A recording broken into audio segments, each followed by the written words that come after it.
Hello everyone and welcome back to my channel. In this video we are headed back to the Catskills, Hudson River Valley, upstate New York region for a really fun day trip that I did with one of my dearest friends to the uber chic resort of INNESS, where we had brunch, followed by a trip to the Lake Minnewaska and the visitor center, which is really cool. Actually, it's like a mini museum inside. And then we finished the day with a lovely stroll around New Paltz, New York, which was home to so many cute cafes, restaurants. It's a college town, so there's lots of great boutiques, and there's also a very famous Huguenot village. So lots to see and dig into in this video. So let's jump in. We started our day with an incredible brunch at INNESS, which is an uber chic but kind of rustic and low-key resort in the town of Accord, New York. Now, specifically, it's described as being located between the Catskills and the Schwanegunk. Oh, let me check on how to pronounce that. All right, let's listen to an expert do it. The ridge slicing through Ulster County is called the Schwangunks. Schwangunks. I would have never gotten that. Thank you, YouTube, for that gem. INNESS is a place where rustic charm meets Scandinavian elegance, and simplicity and seasonality are celebrated through all of the seasons. And INNESS isn't really just a destination, it's more of an experience. And we were actually not staying at the hotel, although if they were ever to invite me for a night to review it, I would jump at the chance. But we read about the hotel because it's been covered in so many different incredible publications like Condé Nast and Vogue. It's definitely on the hot list from 2022 on, I would say. And it's really, really lovely. So whether you're seeking adventure or relaxation, there's a little something for everyone. They have tennis courts, a pool, they have a 9-hole golf course. There's so many different places to go for a hike, kind of attached to the grounds, and nearby there's a great spa on site. So there's so many things to offer for travelers. The hotel itself has about 40 rooms, but that also includes the farmhouse, which sleeps up to 12, which you could private hire for you and your friends or family. There's also 28 minimalist cabins, which really gives you a bit more peace and quiet and serenity. And when reading the reviews, it just sounds like everyone really loves INNESS, so we had to go check it out. So when we arrived, we were really struck by the beauty of the grounds. It's just green. We were there in the summer, so everything was green and beautiful and just so quiet and tranquil. And essentially, because they're surrounded by so much natural beauty, the landscape designer Miranda Brooks has essentially created a space that's designed to enjoy but also to explore. There's some manicured gardens, there's wild meadows, there's hiking trails, and even from where we ate breakfast, we could just enjoy these very beautiful scenic vistas. So on our visit, we went straight to the restaurant at INNESS because we were there for brunch. Now there are both indoor and outdoor seating, and both were lovely, but because this is a 220-acre resort with gorgeous views, we wanted to sit outside and really immerse ourselves in nature. Now, unfortunately, it was kind of a rainy and gloomy day, but that did not discourage our spirits. So we scanned the menu. We had a little bit of a hard time deciding what we wanted to order because there were lots of great options, and there's plenty of coffees, juices, teas as well on the menu, which was great. And you can see here kind of our outdoor seat on the patio overlooking the grounds. I opted for this like mammoth, behemoth, whatever you want to call it, breakfast sandwich with scrambled eggs, cheese, bacon on a brioche bun. Oh my goodness, it was so decadent and so good. It probably was like breakfast and lunch all in one, but look at like how much cheese was oozing out of it. They definitely don't skimp on the portions here, which is great. Although one thing I would call out is we did order a bottle of still water, and I think it was like the most expensive bottle of still water I've ever ordered. So if that's not a thing for you, go for the tap water. Now, just rounding out our experience at INNESS, one other thing to mention is they also, if you're local to the area, they also are a members club as well. So we did see another room where people were with their laptops and working. So you can come here, enjoy all the facilities and some perks for being a member. And oh my gosh, I mean, this would be such an inspiring place to work from, and I would definitely love to come back one day. Next up, it was time for us to drive up into the Shwangunks Mountains to go check out the Minnewaska State Park Preserve. So there's Lake Minnewaska there, as well as an incredible visitor center, and there's lots of trails that you can go on walks and like not too dramatic hikes. I think there's different levels. And it's quite cool because basically the State Park Preserve rises more than 2,000 feet above the sea level and is surrounded by a rugged rocky terrain. And we also had great views of the lake itself, which was really fantastic. And the preserve itself essentially has 35 miles of carriage roads, 50 miles of footpaths, which you can bike, walk, hike, etc. And there's also swimming, picnicking, apparently even scuba diving, rock climbing, bouldering, and boating, and even horseback riding, some cross-country ski trails. I mean, I think this state park preserve like literally has it all. If you are an outdoor enthusiast, which is really impressive. So we first parked up there and decided to make our way to check out the relatively new visitor center.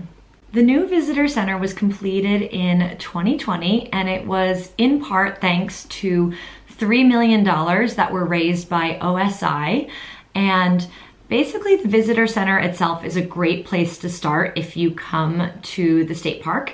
It offers a great central location, so that way you can learn more about the park, but also orient yourself and understand where you want to travel to for further enjoyment. And essentially it shows you so many of like the scenic destinations, the amenities, and it has different guides for like walking, running, hiking, biking, cross-country skiing, all the different activities you can do there, which is great. But I just really loved personally how it tells the story of Minnewaska. It really is a very well curated, almost like little museum, which is really interesting just to learn about kind of the history of the state park, as well as kind of the different wildlife you can see there, the kind of conservation, the commitment to kind of protecting the kind of basically the park, the grounds, the animals that are there, and then how you as a visitor can visit in kind of the most appropriate way. So I really enjoyed that, and I think especially if you were traveling with kids, they would really get a kick out of it because there's like animals to see and really great pictures. So there's a lot of interactivity in there that I think kids would also really enjoy. And there are some really lovely clean bathrooms in there. So just saying, it's a great must-stop spot if you're gonna visit the state park.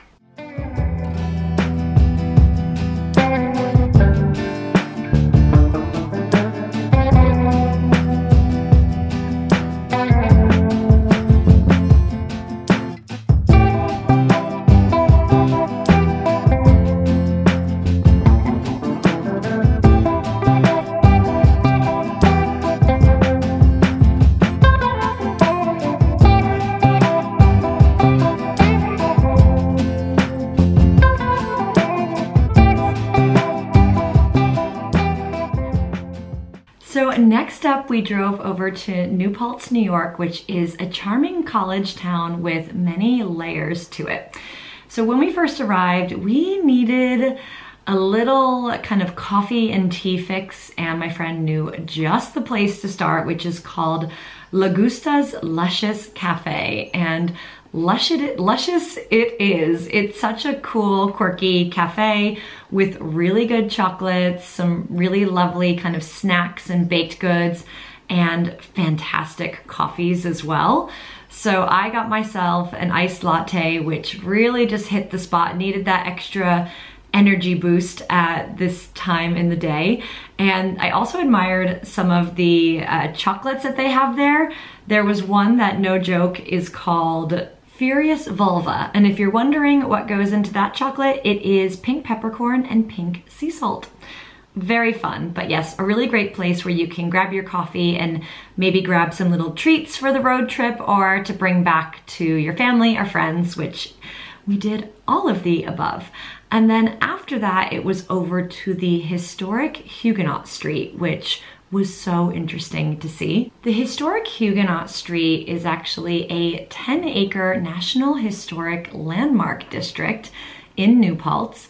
And when you go to visit, you actually get to experience over 300 years of history, and you get to see some really cool looking historic stone homes, which have been turned into museums, a reconstructed 1717, that's actually the year, French church. You can see the community's original burying ground, which is really cool, and replicas of a wigwam as well. So I thought this was so interesting, but you might be wondering, who the heck are the Huguenots? Well, this was actually a French-speaking Protestant settlement. The Huguenot Street was originally founded in 1894 by the descendants of the first settlers to the region, and essentially what they wanted to do was preserve what remained of their French and Dutch heritage. The Huguenots were widely prosecuted, and that's why so many moved to America. And I've actually also been to the beautiful historic Huguenot Church in Charleston, South Carolina, which is stunning. So it was really interesting to go through this street, really learn about kind of what was going on at the time in history, and to learn how this group of people kind of built a community, but also preserved kind of their religion, their traditions, customs, and more. And there also is kind of a part, the slave trade as part of this. Unfortunately, that is a part of the Huguenot Street history, but it's not something the town of New Paltz shies away from or hides in telling that story, which I think is really important. And this is something that you can learn about and understand kind of the history of slavery on the street. And there's a very kind of famous person called Sojourner Truth that was born and enslaved locally in Ulster County and was owned by a family that lived in New Paltz for a long time. They didn't necessarily live on the Huguenot Street, but based on her narrative, we can assume that individuals who were enslaved by the Huguenots, by the Dutch colonists, likely lived under similar circumstances that she lived. And that's a lot of how the history of slavery on the street is interpreted. So yeah, I think that's just something to be aware of when you visit and something really important to learn about. But overall, I'm really into history, the good, the bad, the ugly. I really think it's important for us to learn from history. And what's really great about visiting the historic Huguenot Street is you get to see all layers of this settlement, and it's so remarkably well preserved and restored that you really do feel like you're stepping back in time. So I would hugely recommend a visit if you are in New Paltz. And then after our visit to the Huguenot Street, we took a long walk across town to go check out some more of like the shopping and the boutiques in the area. It's just such a cute town with so many layers to it. So you should definitely go wander, explore, stretch out your legs, and enjoy.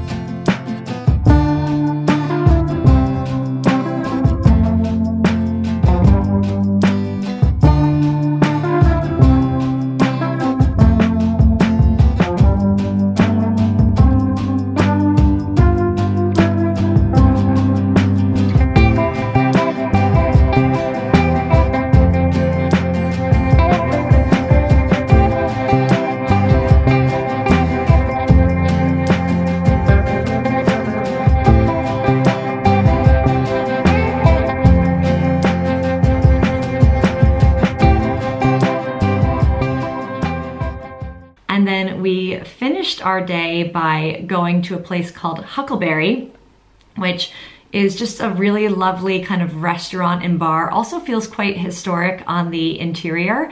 I ended up having a glass of rosé, which was literally served in a pint glass, which just really made me feel like I was in a college town, but was just a really lovely way to end our day in New Paltz.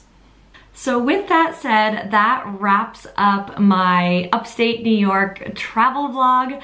I really hope you enjoyed seeing what we got up to on one of our days.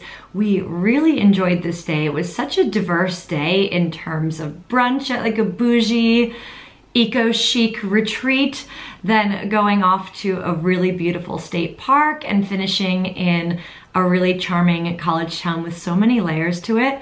I felt like I lived a whole vacation life in one day, and I would definitely recommend it if you're kind of the same way travel-wise as me and you like a lot of variety in your days. So if you liked this video, I would love it if you hit the like button, because that really shows me that you liked the video. And if you're up to it, please leave a comment. Let me know if you enjoyed the video. Have you been to this area of New York? Sharing is always caring here on this channel in terms of like sharing tips, advice, hotels, restaurants, cute towns to visit. And then I would love it if you subscribe to my channel as well. Subscribing is completely free. It just means that you see my latest videos when you pop back on YouTube, and I share a range of travel and lifestyle content. And I've got a couple other videos on this kind of Catskills, Hudson River Valley, New York trip, which I will also leave linked down below, as well as all of the places mentioned in the video. So thanks again for tuning in, and I will see you soon.